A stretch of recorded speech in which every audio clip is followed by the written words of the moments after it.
Ayon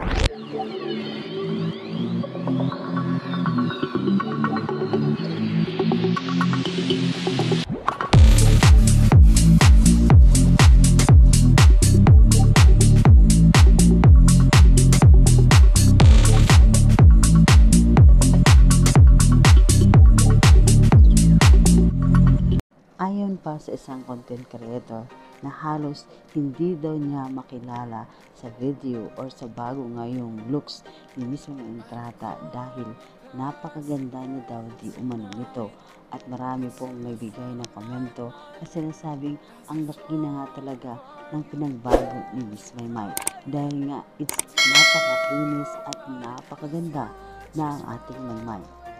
Kaya naman ilan po sa mga netizen ay marami pong nagsasabi na tila ba'y napakaganda ni Maymay kahit pa hindi ito nagparitoke ng kahit ano sa kanyang hitsura.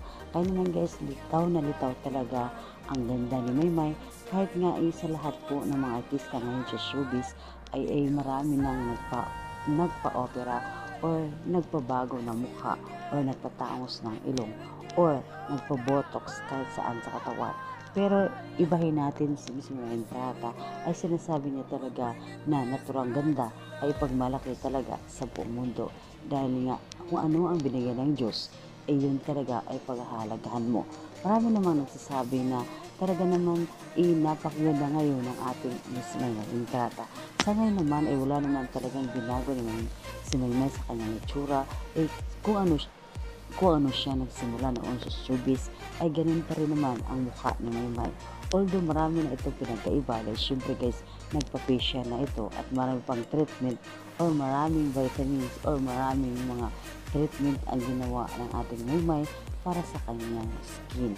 Kaya naman guys, marami pa rin nagsasabi na talagang natural ganda, it's the best. Kaya naman guys, it's sobrang dami po talagang napahanga ng ating Miss Entrata dahil hindi niya ito binago ang kanyang itsura. Marami ngayong artista na talagang naparitoka sila para lalo silang gumanda. Pero ang ating Maymay, talagang wala siyang binago sa kanyang itsura at simula noon hanggang ngayon ay si Maymay pa rin at hindi ito nagbago ng itsura para lang gumanda sa lahat ng mga tao. Yun po guys sa aking updates ko. Muna po kayong comments guys tungkol sa bagong itsura ngayon ng Miss Entrata. Comment down below.